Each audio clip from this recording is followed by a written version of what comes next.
Desde los 4 años, la vida de Tara Davis Bodal estuvo marcada por una sola constante, el atletismo. No fue una etapa pasajera ni una actividad más en su infancia. Fue el eje alrededor del cual empezó a girar todo. Mientras otros niños descubrían hobbies o cambiaban de intereses cada año, ella ya tenía claro dónde pertenecía, en la pista, acelerando por la tabla y despegando hacia la arena. Para Tara, correr y saltar no era simplemente competir. Era sentirse segura. Era encontrar orden en el caos. La pista se convirtió en su zona de confort, en su lenguaje, en su manera de entender el mundo. Muy pronto dejó de ser un juego infantil y se transformó en propósito. Durante la secundaria, su talento explotó. No solo ganaba, dominaba. Sus saltos llamaban la atención a nivel nacional. Rompía marcas con una naturalidad que parecía casi injusta para sus rivales. Tenía potencia, técnica y una energía contagiosa que hacía que cada competencia pareciera un espectáculo. Era carismática, expresiva, intensa. La clase de atleta que no pasa desapercibida. Desde afuera, la narrativa era perfecta, una joven destinada a la grandeza. La promesa dorada del salto de longitud estadounidense. Su presencia en redes sociales y entrevistas reforzaba esa imagen de confianza y entusiasmo. Parecía invulnerable. Imparable. Pero hay algo que pocas veces se cuestiona en historias como la suya. ¿Qué ocurre cuando todo tu sentido de identidad está concentrado en una sola cosa? Cuando en 2017 ingresó a la Universidad de Georgia, el siguiente paso lógico en su ascenso deportivo, todo parecía alinearse. Competir en un programa universitario de alto nivel era la confirmación de que iba por el camino correcto. Y al principio, así fue. Contribuyó al éxito del equipo y formó parte de la conquista del campeonato femenino indoor de la NCAA. Su nombre empezaba a consolidarse en el panorama nacional. Sin embargo, el éxito externo no siempre refleja estabilidad interna. El primer golpe fue físico, mononucleosis. Una enfermedad que la obligó a detenerse por completo. Semanas en cama. Sin entrenamientos. Sin la adrenalina de la competencia. Sin la rutina que había estructurado su vida desde que era niña. Para alguien cuya identidad estaba ligada al movimiento constante, la inmovilidad se convirtió en una especie de vacío. En el alto rendimiento, el tiempo tiene un peso específico. Cada sesión perdida parece una amenaza. Cada día sin entrenar puede sentirse como retroceso. Mientras sus compañeras avanzaban, ella estaba obligada a observar desde la distancia. Y esa sensación de quedarse atrás comenzó a erosionar su confianza. Al mismo tiempo, su vida personal atravesaba una crisis profunda, el divorcio de sus padres. El núcleo familiar que había acompañado su crecimiento deportivo se fragmentaba. La estabilidad emocional que sostenía su mundo empezaba a tambalearse. Y cuando intentaba regresar a la normalidad, llegaron las fracturas por estrés en la espalda. 2 lesiones que no solo implicaban dolor físico, sino incertidumbre. El cuerpo que siempre había respondido con explosividad ahora parecía frágil. La herramienta que le había dado identidad y reconocimiento estaba fallando. Ese encadenamiento de situaciones marcó un punto de inflexión. Tara ha explicado que, durante ese periodo, cuando pensaba en la salud mental, veía algo vacío. Como un lienzo en blanco sin definición. No tenía el vocabulario para describir lo que sentía. No sabía si era ansiedad, tristeza profunda, agotamiento emocional o una mezcla de todo. Simplemente sabía que algo no estaba bien. Y en su entorno, casi nadie hablaba de eso.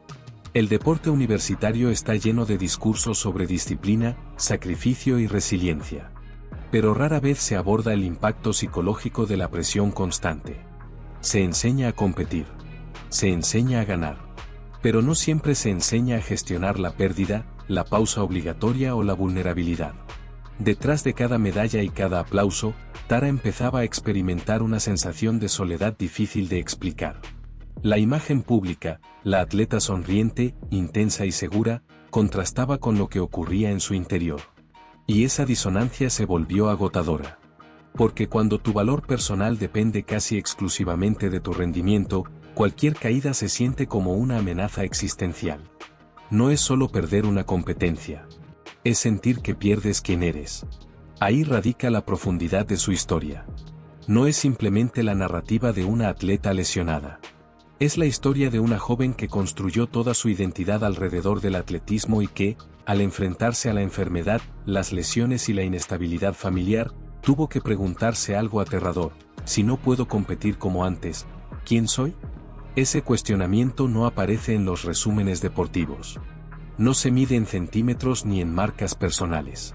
Pero puede ser más determinante que cualquier resultado. Lo que para el público era una pausa temporal en su rendimiento, para ella era una crisis de identidad. Y esa crisis apenas estaba comenzando a desarrollarse. Cuando las lesiones comenzaron a acumularse y la enfermedad la obligó a detenerse, el problema dejó de ser únicamente físico. Para Tara Davis Bodal, el verdadero peso estaba en lo que no se veía. El dolor muscular y las fracturas por estrés podían diagnosticarse, tratarse y medirse. Pero la sensación de vacío, la ansiedad y la desconexión emocional no aparecían en ninguna radiografía. En la Universidad de Georgia, su relación con el entrenador, a quien durante mucho tiempo consideró una figura casi paterna, empezó a deteriorarse. No fue una ruptura explosiva, sino una distancia progresiva. Cuando todo iba bien, la conexión funcionaba. Pero en el momento en que aparecieron la fragilidad y la confusión emocional, el entendimiento dejó de ser tan claro. Eso es algo que ocurre con frecuencia en el deporte de élite. El vínculo es fuerte mientras el rendimiento acompaña. Pero cuando el atleta entra en crisis, muchas veces el sistema no sabe cómo responder. Tara sentía que no estaba siendo comprendida en profundidad. No se trataba solo de entrenamientos o marcas, necesitaba apoyo emocional. Y ese espacio parecía inexistente. La cultura deportiva suele glorificar la resistencia. Sé fuerte. No pongas excusas. Sigue adelante. Son frases comunes en cualquier vestuario competitivo. Pero ¿qué ocurre cuando seguir adelante significa ignorar señales internas que piden atención? Mientras su cuerpo intentaba recuperarse, su mente empezaba a desgastarse. La combinación fue devastadora: semanas sin competir, dolor persistente en la espalda, la presión académica universitaria y el divorcio de sus padres en paralelo. Demasiados frentes abiertos para alguien que apenas estaba entrando en la adultez. Lo más duro no fue la pausa obligatoria. Fue la sensación de perder el control. Durante toda su vida, el esfuerzo había dado resultados. Si entrenaba más, mejoraba. Si trabajaba duro, ganaba. Pero esta vez, el trabajo no garantizaba estabilidad. Había factores fuera de su alcance. Ese cambio rompió la lógica que había guiado su identidad durante años. En ese contexto, decidió dar un paso radical: transferirse a la Universidad de Texas en 2019. No fue una decisión impulsiva. Fue una necesidad. Cambiar de entorno significaba intentar reconstruirse. Alejarse de una dinámica que ya no le aportaba seguridad. Pero el traslado tampoco fue sencillo. Las reglas de transferencia le impidieron competir de inmediato. Tuvo que permanecer al margen durante las temporadas indoor y outdoor. Para una atleta acostumbrada a vivir en la adrenalina de la competencia, esa inactividad competitiva resultó psicológicamente asfixiante. Ella misma describió ese periodo como el momento en que se sentía más frágil que nunca. Y esa palabra, frágil, rompe el estereotipo clásico del atleta de alto rendimiento. Porque desde fuera se espera fortaleza constante. Se espera determinación sin grietas. Pero la realidad es más compleja. En Texas encontró algo diferente: espacio. No una solución inmediata, no una transformación milagrosa, sino espacio para respirar. Para entender que su valor no podía depender exclusivamente de su capacidad para saltar más lejos que las demás. En ese proceso comenzó a reflexionar sobre la salud mental en el deporte. Durante años no había sabido cómo nombrar lo que sentía. No porque no existiera, sino porque no había lenguaje para ello en su entorno. El silencio era la norma. Y fue precisamente ese silencio lo que decidió romper. Cuando empezó a hablar abiertamente sobre su experiencia, las reacciones fueron mixtas. Algunos admiraron su honestidad. Otros se incomodaron. Porque reconocer que una atleta exitosa puede sentirse perdida obliga a cuestionar la narrativa tradicional del éxito deportivo. En el imaginario colectivo, el campeón es mentalmente indestructible. Pero Tara puso sobre la mesa una verdad incómoda: Se puede ser talentosa, exitosa y, al mismo tiempo, emocionalmente vulnerable. Esa vulnerabilidad no la debilitó. Al contrario, comenzó a redefinir su fortaleza. Ya no se trataba solo de soportar entrenamientos extremos o competir bajo presión. Se trataba de admitir que no siempre estaba bien. Y eso, en un entorno que celebra la dureza inquebrantable, es casi revolucionario. El proceso de reconstrucción fue lento. No hubo un momento exacto en que todo encajara de nuevo. Fue una suma de pequeños avances, una conversación honesta, una sesión de entrenamiento completada sin dolor, una competencia observada sin sentir que el mundo se acababa. Gradualmente, empezó a separar su identidad de su rendimiento. El salto de longitud seguía siendo central en su vida, pero ya no era la única definición posible. Comprendió que podía fallar en una competencia sin que eso significara fallar como persona. Que podía sentirse vulnerable sin dejar de ser fuerte. Y en ese punto, su historia dejó de ser solo la de una atleta que cambia de universidad. Se convirtió en la historia de alguien que cuestiona la cultura del silencio en el deporte. Porque el mayor desafío no fue regresar a la pista. Fue aprender a escucharse cuando nadie más sabía cómo hacerlo. Cuando Tara Davis-Bodal regresó a la élite con mayor estabilidad, muchos interpretaron su recuperación como una simple historia de superación deportiva. Lesiones superadas. Nueva universidad. Nuevo comienzo. Más resultados. Pero reducir su proceso a una narrativa clásica de regreso triunfal sería ignorar lo más importante. Lo que realmente cambió no fue solo su rendimiento.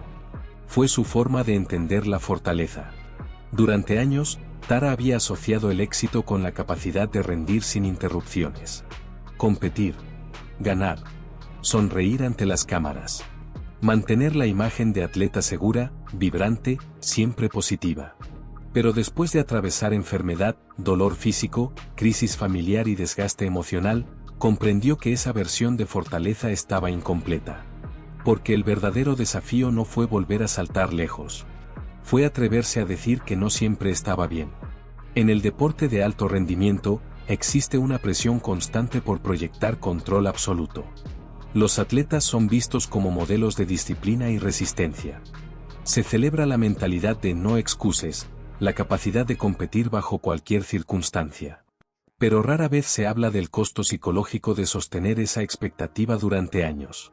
Tara empezó a notar algo inquietante. Cuando un atleta regresa después de una lesión física grave, el mundo lo celebra como ejemplo de resiliencia. Sin embargo, cuando habla de ansiedad, depresión o agotamiento mental, la reacción suele ser incómoda. El apoyo no siempre es inmediato. A veces aparece el juicio. A veces el silencio. Y ese silencio pesa. Ella decidió no acomodarse en la narrativa cómoda de la atleta perfecta. En lugar de eso, eligió hablar. No desde la victimización, sino desde la honestidad. Explicó que hubo momentos en los que se sintió perdida. Que hubo días en los que la motivación no era suficiente. Que el dolor emocional no desaparece solo porque el público espera una sonrisa. Al hacer eso, rompió un patrón cultural profundamente arraigado. Porque mostrar vulnerabilidad en el deporte aún se percibe como riesgo. Riesgo de ser etiquetada como demasiado sensible. Riesgo de que cuestionen tu carácter competitivo. Riesgo de que duden de tu capacidad mental. Pero Tara entendió algo fundamental: vulnerabilidad no es debilidad. Es conciencia. Es reconocer límites antes de que el cuerpo o la mente colapsen por completo. Ese cambio interno transformó también su relación con la competencia. Cuando el rendimiento deja de ser la única medida de tu valor, la presión se redefine. Ya no compites para demostrar que existes. Compites porque amas lo que haces. Y esa diferencia es enorme. En lugar de intentar cumplir una imagen inalcanzable, comenzó a integrar todas sus dimensiones: la atleta explosiva, la joven que atravesó un divorcio familiar, la persona que lidió con lesiones dolorosas y la mujer que decidió hablar cuando hubiera sido más fácil callar. Esa integración le dio una nueva estabilidad. La pista volvió a ser un espacio de expresión, no de validación desesperada. Cada salto ya no representaba su identidad completa. Era parte de ella, pero no la totalidad. Además, su voz empezó a tener impacto más allá de las marcas. Jóvenes atletas comenzaron a identificarse con su historia. Muchos entendieron que sentirse abrumados no los convierte en frágiles, sino en humanos. Que pedir ayuda no arruina una carrera, puede salvarla. El deporte necesita este tipo de conversaciones. Durante décadas se construyó sobre la idea de que la fortaleza consiste en resistir sin quejarse. Pero la resistencia sin conciencia puede convertirse en desgaste silencioso. Tara no pretende cambiar todo el sistema por sí sola. Pero su decisión de hablar abre una grieta en la cultura del silencio. Y a veces, una grieta es suficiente para que entre la luz. Hoy, su historia no se limita a estadísticas.